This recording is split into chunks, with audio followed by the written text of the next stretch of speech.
Title: Beefy blast of Salmonella spices up Chi-Town. Who's grilling that mystery meat?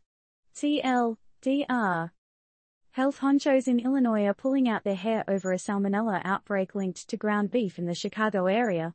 With 26 confirmed cases across multiple counties, the sizzling question is, where's the beef coming from? While they investigate, they're serving up some tips to avoid a bacteria burger. Remember peeps, it's not just the taste that matters, but the temperature too. Okay, let's grill this story up, shall we? Over in the Windy City, they've got a case of mystery meat that's a little too hard to swallow. The Illinois Department of Public Health has found itself in the midst of a real-life episode of Food Detectives, with 26 confirmed cases of Salmonella infections in the Chicago area, and even a few unlucky guests in neighboring states. The common link? Ground beef. But where's this sickening sirloin coming from? Well, that's the million-dollar question, my carnivorous comrades.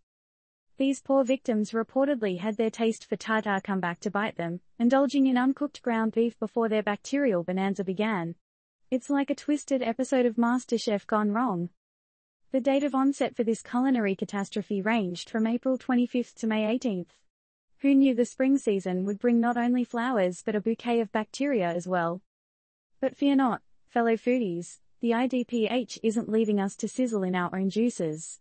They're dishing out some top tips to avoid dining with Salmonella. Are you ready for this culinary masterclass?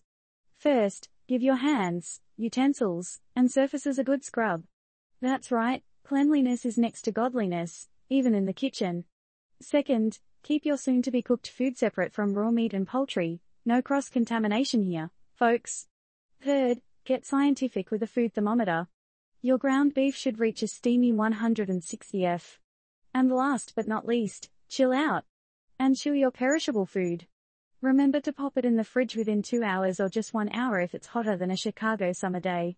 Now, you might be thinking, what's Salmonella going to do? Make me skip a meal? Well, let's just say you might want to clear your calendar. Symptoms include some not-so-fun bodily functions, fever, cramps, nausea, vomiting, and headaches, lasting for 4 to 7 days. So, if you're playing Russian roulette with your roast beef, maybe it's time to reconsider. And let's not forget, some folks have a higher risk for severe outcomes from Salmonella infections. We're talking about the young ones under the age of 5, the seasoned veterans over 65, those with compromised immune systems, and people with heart and joint conditions. Don't play around, protect your peeps. So, as the mystery meat investigation continues, let's remember, are we grilling for flavor, or are we grilling for safety? Who's checking their beef's temperature tonight? Disclaimer.